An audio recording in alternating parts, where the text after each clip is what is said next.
इस वक्त मेरी मौजूदगी कोट कासिम के कान्हा पब्लिक स्कूल के अंदर है। मैं आपको लगातार हर स्कूल से रूबरू करवाता हूं, तो आज उनके डायरेक्टर शशि यादव मेरे साथ जुड़ चुके हैं। मैं उनसे जानना चाहूँगा स्कूल को लेकर किस तरह की जो फैसिलिटीज़ है सभी पर बात करेंगे। शशि सर, पहले तो हमारे चैनल में आपका बहुत बहुत स्वागत है। बहुत बहुत धन्यवाद आसिफ जी, आपने बड़े कीमती समय में से समय निकाल के आज हमारे बीच पधारे, और आपके जितने भी दर्शक हैं इंडिया न्यूज़ 64 के, उनका भी बड़े आभारी हैं हम सब। बहुत बहुत धन्यवाद आपका। सर देखिए, अपना जो स्कूल की स्टार्टिंग रही थी सर 2022-23-17 में स्टार्टिंग स्कूल का क्या था सर, क्या कहना चाहेंगे स्कूल को लेकर? स्कूल की जब स्थापना करने का मन बनाया तो बड़ी सकारात्मक सोच के साथ यहाँ आए थे कि जब हमने पाया कि कुछ कमियां हैं सिस्टम में, कुछ कमियां हैं हमारे एजुकेशन के तौर तरीक़ों में, तो उनको दूर करने का प्रयास किया और उसी सोच के साथ यहाँ आए थे। आज हम 3 सत्र हम अपने यहाँ पूरे कर चुके हैं, और 3 सत्र में जो बच्चा, जो अभिभावक हमसे जुड़ा हुआ है, उनके अंदर वो अंतर हम दे पाए। इसके लिए हम मानते हैं कि हमने शिक्षा के क्षेत्र में बहुत अच्छा काम किया है। सर देखिए, मेरा आपसे एक सवाल रहेगा स्कूल व्यवस्था को लेकर। अपने जो कोट कासिम क्षेत्र है यहाँ पर सर बहुत से स्कूल है, लेकिन कान्हा पब्लिक स्कूल के अंदर ऐसा क्या ऐसी व्यवस्था है जो बच्चों को खास तरह से प्रोवाइड की जा रही है? ये बहुत अच्छा प्रश्न है आसिफ जी, क्योंकि एजुकेशन एक ऐसा विषय है जिसका बड़ा वाइड जिसका अर्थ है, बहुत विस्तृत जिसका अर्थ हम मान सकते हैं। अब इसके अंदर केवल बुकिश नॉलेज नहीं, किताबी नॉलेज के साथ साथ हम व्यावहारिक ज्ञान दे पा रहे हैं कि नहीं दे पा रहे हैं। हमने इंग्लिश मीडियम की बात की कि हम इंग्लिश मीडियम के स्कूल यहाँ चला रहे हैं, तो बच्चे की जो इंग्लिश भाषा के ऊपर हमने क्या कार्य किया, हमने एक एक बच्चे के साथ उनके इंग्लिश बोलने में निपुणता करने के लिए, उनकी फ्लुएंसी से इंग्लिश बोलने में हमने वो कार्य किया कि डे 1 से लेके आज तक हम लगातार हर क्लास में एक पीरियड देते हैं बच्चे को कि जिससे उसको इंग्लिश बोला जा सके, बच्चे के अंदर वो गुण हो। और उससे फ़ायदा क्या मिला हमारे बच्चों को कि जो डर था हमारे इलाके में, हम और आप पाते हैं कि बोलने का डर, इंग्लिश भाषा से जो डर था वो डर निकला उनका। और आज हम पा रहे हैं कि बच्चे बड़ी इंटरेस्ट लेके, बड़ी उनकी रुचि के साथ उस एजुकेशन के साथ आगे बढ़ रहे हैं। इसी के साथ मैं चाहूँगा कि आप किसी स्कूल के साथ कंपटीशन करें तो उसकी शिक्षा के साथ कंपटीशन करें, ना कि किसी और तौर तरीक़ों में। सर देखिए, अगर मैं बात करूं कोट कासिम क्षेत्र में ट्रांसपोर्ट फैसिलिटी को लेकर, तो सर किस तरह की पेरेंट्स हो या फिर बच्चों को किस तरह की ट्रांसपोर्ट फैसिलिटी प्रोवाइड की जा रही है कान्हा पब्लिक स्कूल की तरफ से? आसिफ जी, 107 गाँवों में 107 विलेजेस में स्कूल अपनी ट्रांसपोर्ट फैसिलिटी प्रोवाइड कर रहा है, और मैं मानता हूं कि इन सभी गांवों से बच्चे आ रहे हैं। उनका विश्वास, अभिभावकों का विश्वास जो हमने 3 साल में पाया है, उसका रिज़ल्ट है कि आज हम कोट कासिम इलाके में सबसे ज़्यादा स्ट्रेंथ के साथ यहाँ रह रहे हैं, और ये उन लोगों का विश्वास है और हमारी एजुकेशन की जो सोच है उसका ही नतीजा है। देखिए शशि सर, एक मेरा आपसे सबसे बड़ा और महत्वपूर्ण सवाल होगा सर, एजुकेशन को कुछ मैं बात करूं या फिर कुछ स्कूलों ने एक व्यवहार, एक कमाई का संसाधन बना रखा है। सर किस तरह इस सवाल को आप मेरे को जवाब देना चाहिए? देखो आसिफ जी, आप मानते हो इस चीज़ में कमाई का साधन, मैं इसको बड़ा नोबल काज मानता हूँ कि ऐसा कारण है ये कि हम जो कार्य कर रहे हैं उससे समाज की एक आने वाली पीढ़ी को, एक राष्ट्र की एक आने वाली पीढ़ी को हम राष्ट्र को सौंपने जा रहे हैं। हम कैसी पीढ़ी सौंपने जा रहे हैं, ये सारी चीज़ें निर्भर करती है कि हम स्कूल में किस तरह का माहौल बनाते हैं, स्कूल में हम कैसी शिक्षा उनको देते हैं, स्कूल में हम कैसा संस्कार उनको देते हैं। तो मैं हमेशा अपने अभिभावकों से, अपने बच्चों से ये कहता रहा हूँ, जब भी मेरे को किसी मंच के माध्यम से बोलने का मौका मिलता है, कि हम शिक्षा के साथ साथ संस्कारों पे भी जोर दें। तो हमने इस चीज़ पे काम किया है और उसके रिजल्ट हमारे सामने आए हैं। शशि सर, अगर मैं बात करूं फ्यूचर को लेकर, सर आपकी क्या प्लानिंग है, क्या आपने आगे रखा है कि फ्यूचर में हमें ये कुछ करना है स्कूल को लेकर?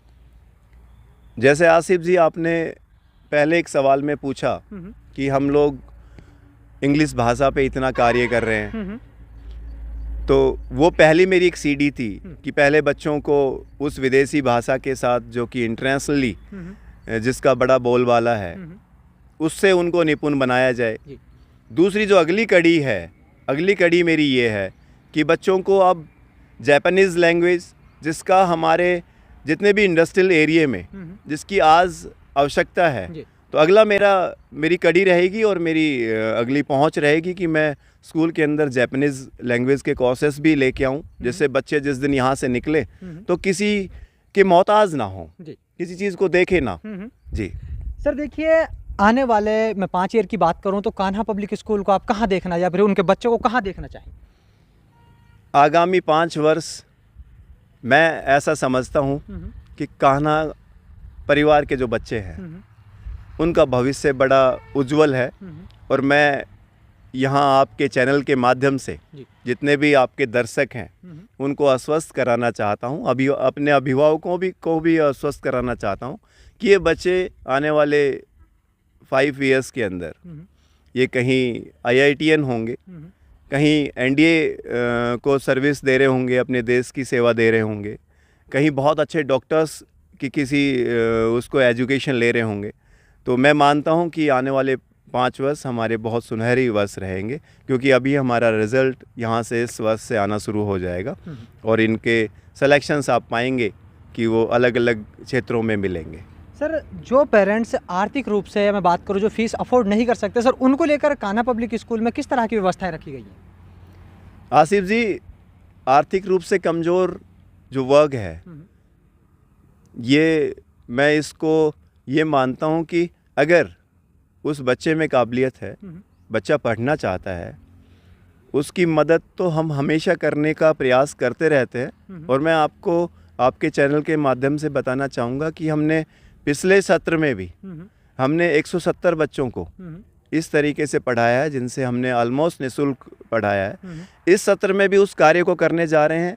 23 मार्च को मैं इस डेट को दोबारा रिपीट कर रहा हूँ, 23 मार्च 2025 को रविवार के दिन स्कूल में एक स्कॉलरशिप परीक्षा का आयोजन किया जा रहा है, जिससे जो बच्चा इस काबिल है कि वो अपने दम पे वो शिक्षा लेना चाहता है और पढ़ना चाहता है, तो उसको हम जितना भी उसके मार्क्स हो गए अकॉर्डिंग उसके मार्क्स उनको हम यहाँ एजुकेशन देंगे, उनको डिस्काउंट देंगे उसकी फ़ीस के अंदर। सर देखिए, आपसे एक सवाल रहता है स्पोर्ट्स को लेकर, मैं बात करूँ खेल प्रतियोगिताओं को लेकर, तो सर आपने उस पर किस तरह का स्कूल ने ध्यान दिया है या फिर स्टाफ की मैं बात करूँ, सर किस तरह आपने स्पोर्ट्स पर लेकर आगे चले इसको? स्पोर्ट्स को लेके मैं अगर आपको बताऊं कि लास्ट ईयर जो हमारे ब्लॉक के प्रतियोगिताएं हुई, उनमें कबड्डी की जो टीम ब्लॉक से बनी वो कान्हा की टीम बनी।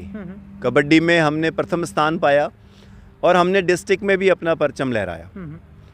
क्रिकेट की बात करें आप, क्रिकेट की अलग से हमारे कोचेज़ हैं, अलग अलग स्पोर्ट्स के डिफरेंट कोचेज़ हैं। कई बच्चे ऐसे हैं जो पढ़ाई के साथ साथ स्पोर्ट्स में भी रुचि रखते हैं, तो उनको हम पैरेलली तैयार करते हैं, उनको लगातार उन पे ध्यान रखते हैं और उनकी जो जहाँ पे भी प्रतियोगिताएं होती हैं, अभी हमारी जो खेल महाकुंभ हुआ उसमें हमारी क्रिकेट की टीम ने पार्टिसिपेट किया और बहुत अच्छा प्रदर्शन भी रहा वहाँ पे, जिन्हें सांसद महोदय ने भी सराहाया। सर देखिए, मेरा आपसे लास्ट और आखिरी एक सवाल रहेगा। सर आप खुद आर्मी से रिटायर हैं, खुद देश सेवा करके आए, सर क्या सोचकर आपने सोचा कि मुझे कहीं ना कहीं अपने बच्चों का, इनकी मैं बात करूं, इनको एजुकेशन प्रोवाइड करा के कहीं ना कहीं अच्छे पोस्ट पर इनको बिठाऊं? सर क्या उत्तर देंगे सवाल?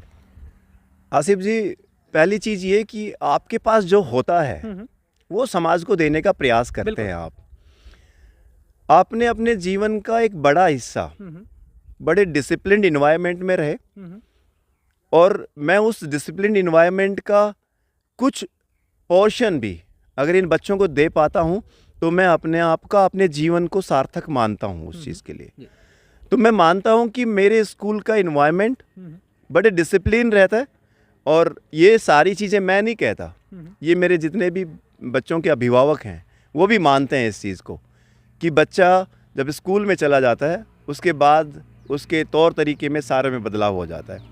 तो मैं चाहता हूँ कि मेरी जितनी भी जो मेरे अंदर है वो मैं बच्चों को डिलीवर करने का प्रयास करूँ, उनको देने का प्रयास करूँ। सर देखिए, 3 और 4 से जो अपना चौथा साल स्टार्टिंग में बात करूं तो जनता ने और आपके पेरेंट्स अभिभावकों ने इतना प्यार कान्हा पब्लिक स्कूल को दिया कि कोर्ट काशी में सबसे ज़्यादा स्टैंड कान्हा पब्लिक स्कूल के पास है। तो सर उनका किस तरह का धन्यवाद करेंगे उन अभिभावकों को लेकर, हमारे चैनल के माध्यम से क्या कहें? मैं जितने भी अभिभावकगण हैं, जितने भी दर्शक हैं आपके, उनका बड़ा आभारी हूँ कि हमारी इन चीज़ों को बहुत गहराई से सुनते हैं, बहुत तन्मयता के साथ इनको अपने दिल के करीब रखते हैं, मेरे एक एक शब्दों का वो मान रखते हैं। और ये जिम्मेदारी मेरे तरफ से भी है कि मैं आपके इन नन्हे मुन्ने बच्चों के भविष्य का ध्यान रखूं। और मैं उम्मीद दिलाता हूं आपके चैनल के माध्यम से कि आपके इन बच्चों को कामयाबी की उस सीढ़ी पे पहुंचाने का प्रयास करेंगे जहां की कल्पना आपने की होगी, जहां की कल्पना मैंने की होगी। तो आप लोगों ने देखा मेरे साथ कान्हा पब्लिक स्कूल के डायरेक्टर शशि यादव जी जुड़े थे। उन्होंने जैसे कि एजुकेशन को लेकर बात की गई हो, शिक्षा को, जैसे चाहे बात करें अपने स्पोर्ट्स को लेकर, तो सभी उन पर हमने बात की। तो आप लोग मेरे साथ लगातार देख रहे हैं इंडिया न्यूज़ 64 न्यूज़ चैनल।